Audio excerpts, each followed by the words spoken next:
नमस्कार दोस्तों, रोज़गार इन्फॉर्मेशन में आपका स्वागत है। दोस्तों, जैसे कि आपको पता है DSSB के अंदर असिस्टेंट सैनिटरी इंस्पेक्टर की वैकेंसी आई थी दोस्तों। मेरे पास बहुत से कमेंट आ रहे हैं दोस्तों कि सर इसमें टोटल फार्म कितने फिल किए गए थे दोस्तों। ऐसे एक मेरे साथी यूट्यूबर हैं दोस्तों, रोज़गार विद पिंकेश, उन्होंने भी इस टॉपिक पर वीडियो बनाई थी दोस्तों। उन्होंने टोटल कैंडिडेट कितने बताए, 6,000। उसी बारे में दोस्तों हम भी एक वीडियो बना रहे हैं ताकि आप लोग सुनिश्चित कर सकें कि रोज़गार विद पिंकेश सही इन्फॉर्मेशन दे रहा है या रोज़गार इन्फॉर्मेशन सही सूचना दे रहा है दोस्तों। कि आज हम टोटल कैंडिडेट पे बात करेंगे कि कितने फार्म फिल किए गए दोस्तों। इसके लिए दोस्तों सबसे पहले हमने प्रीवियस फार्म को देखना पड़ेगा दोस्तों। सबसे पहले वैकेंसी आई थी दोस्तों अभी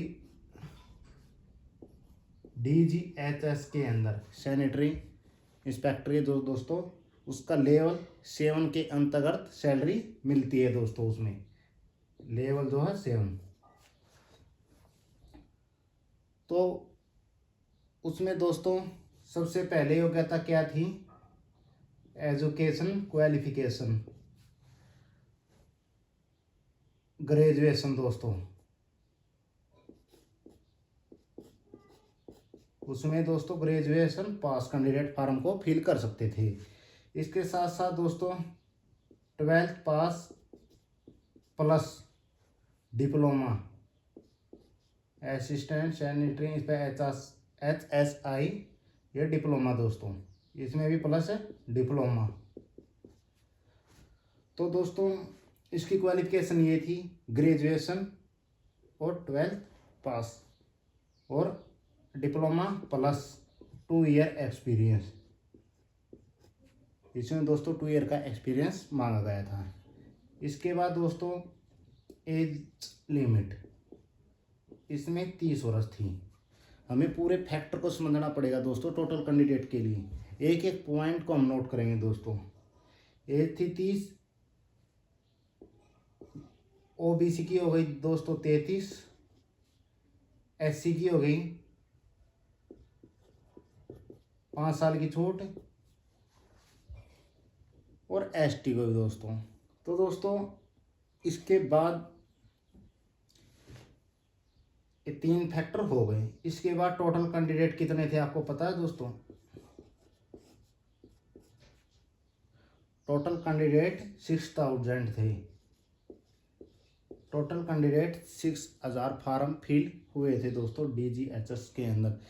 6,000 से थोड़े से कम हुए थे, तो फिर भी हम कैलकुलेशन के लिए हम 6,000 मान लेते हैं दोस्तों। तो दोस्तों 6,000 फार्म फिल हुए, ग्रेजुएशन जिसमें कोई एक्सपीरियंस की ज़रूरत नहीं थी वो सारे कैंडिडेट इसमें आ चुके हैं, और +2 पास और 2 ईयर एक्सपीरियंस वो भी कैंडिडेट आ चुके हैं। क्या आपको लगता है DSSB के अंदर 6,000 फार्म फिल हुए होंगे जैसे कि रोज़गार विद पिंकेश बता रहा है?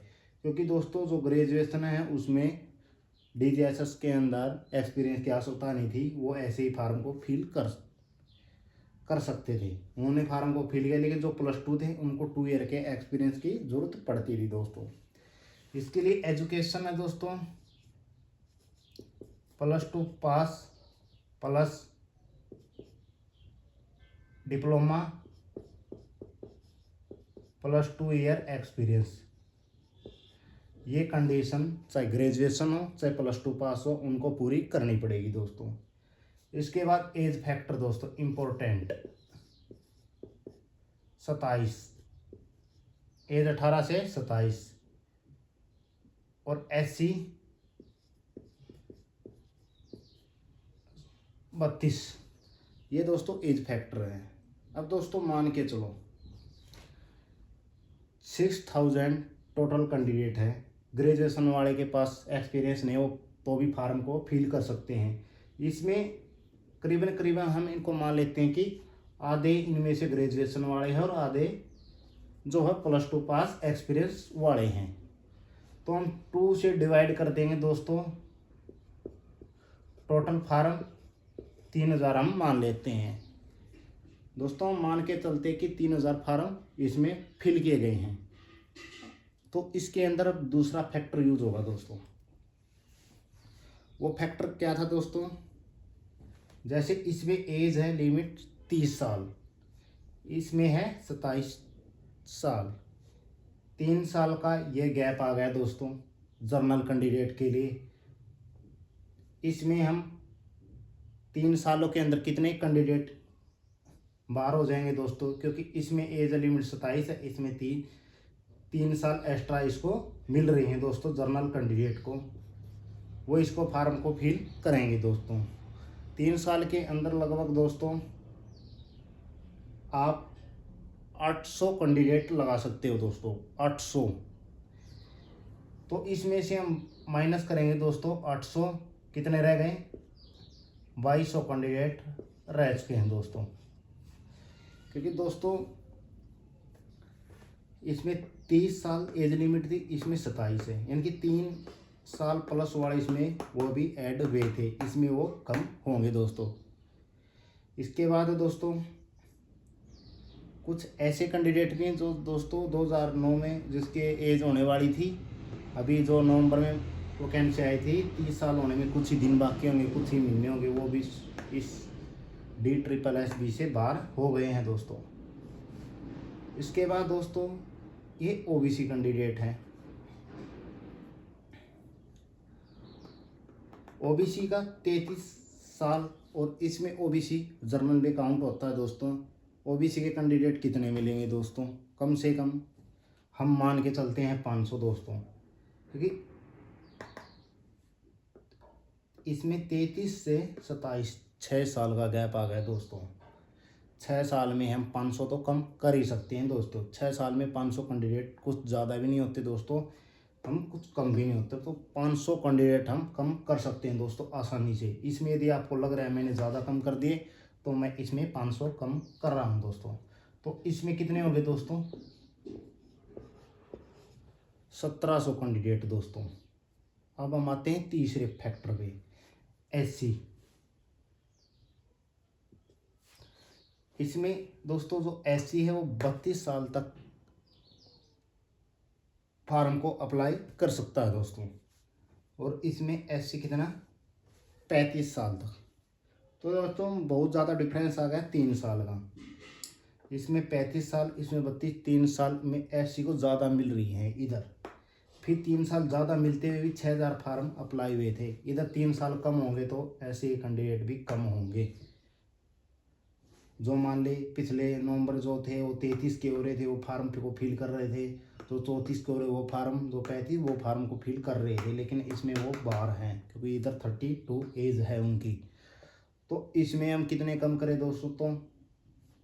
तो उसमें भी हम 3 साल के अंदर 500 को कम कर ले दोस्तों, 1200। यदि आपको ऐसा लग रहा है कि ये गलत इन्फॉर्मेशन, तो आप मेरे को कमेंट में ज़रूर बताना दोस्तों, क्योंकि मैं पॉइंट टू पॉइंट आपको समझा रहा हूँ। इसके बाद दोस्तों ऐसी ST में गैप है दोस्तों। ST के हम कितने कितने करेंगे? ST के हम कम कर लेते हैं दोस्तों 100 कैंडिडेट, -100 कर लेते हैं दोस्तों। तो दोस्तों टोटल कैंडिडेट निकल के आए वो 1100 कैंडिडेट है दोस्तों। आपको मैं फिर से समझा देता हूं दोस्तों, आप कैसे समझेंगे। DGHS के अंदर 6000 फार्म फिल किए गए थे। इसमें जो भी योग्यता थी ग्रेजुएशन थी, यानी कि एक्सपीरियंस की आवश्यकता नहीं थी। वो कैंडिडेट इसमें थे, कुछ थे +2 पास, एक्सपीरियंस या उनकी योग्यता थी वो इसमें थे। इनके होते हुए भी 6000 फार्म टोटल फिल किए गए थे। उसकी एज थी 30।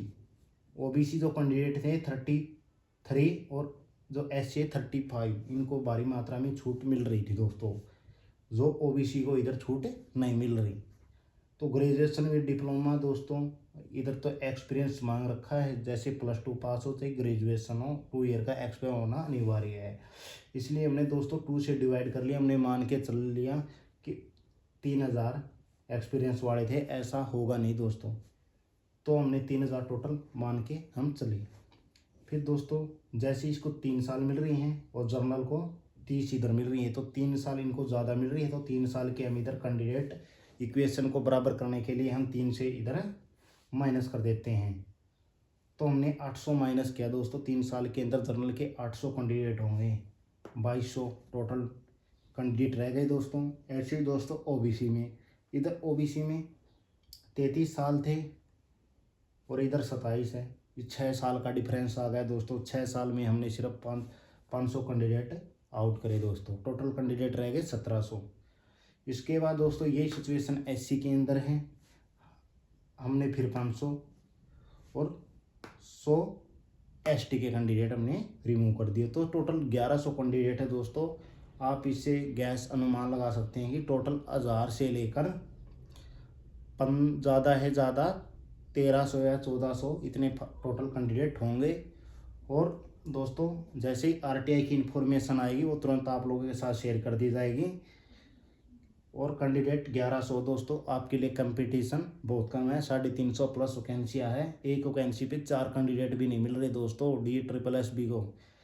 आप इसलिए मन लगाकर पढ़िए क्योंकि ये मौका आखिरी मौका है, फिर आप आउट ऑफ सिलेबस हो जाएंगे क्योंकि वैकेंसियाँ बहुत लेट आ रही है। 2014 में जो फार्म आए थे वो कैंडिडेट इस भर्ती में नहीं है क्योंकि एज है 27 साल, वो बाहर हो चुके हैं दोस्तों। क्योंकि 11, 14 और 9, 10 लगभग 10 साल बाद वैकेंसी आई हैं। तो 10 साल बाद वैकेंसी करोगे तो आप में अब आप 18 के तो 28 के हो जाओगे और out of syllabus form apply नहीं कर सकते दोस्तों आप लोग। तो इसलिए जितनी हो सके आप अच्छे से तैयारी कीजिए। और ये मेरा दोस्तों कैलकुलेशन है, रोजगार विद पिंकेश 6000 बता रहा है दोस्तों। 6000 तो DGHS में भी नहीं मिले, जिसमें एक्सपीरियंस नहीं मांग रखा था ग्रेजुएशन वाले। उसने SSSB के अंदर इतना कैंडिडेट कैसे उसने मिला दिए दोस्तों। तो टोटल कैंडिडेट दोस्तों 1000 से लेकर 1400 या 1300 तक ही कैंडिडेट मिलेंगे। कंपटीशन बेहद कम है।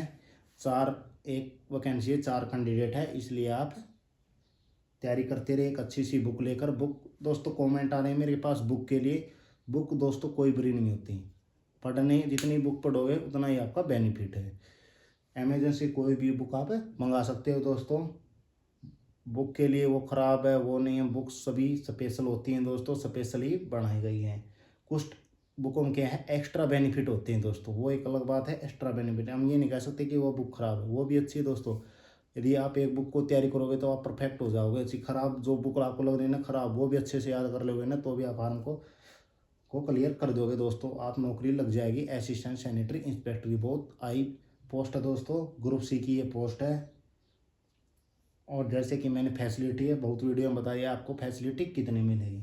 धन्यवाद दोस्तों, जल्द मिलते हैं नेक्स्ट वीडियो में। यदि आपको लग रहे हैं कि ये मेरे द्वारा दिए गए जो कैंडिडेट है गलत है तो आप कमेंट सेक्शन में ज़रूर दोस्तों रिप्लाई करें। और यदि गलत कैंडिडेट मैंने बता दिया है 1100 गलत कैंडिडेट हैं, ये मैंने इक्वेशन सही नहीं मेरी। रोजगार विद पिंकेश ठीक कह रहा है दोस्तों कि 6000 कैंडिडेट है, तो आप जो मेरे चैनल को अनसब्सक्राइब कर सकते हो दोस्तों। मेरे को सपोर्ट मत कीजिए, मुझे सपोर्ट की ज़रूरत नहीं है दोस्तों। ठीक है दोस्तों, यदि आपको वीडियो अच्छी लगे तो please like share and comment ज़रूर करना। धन्यवाद दोस्तों, जल्द मिलते हैं नेक्स्ट वीडियो में नए टॉपिक के साथ।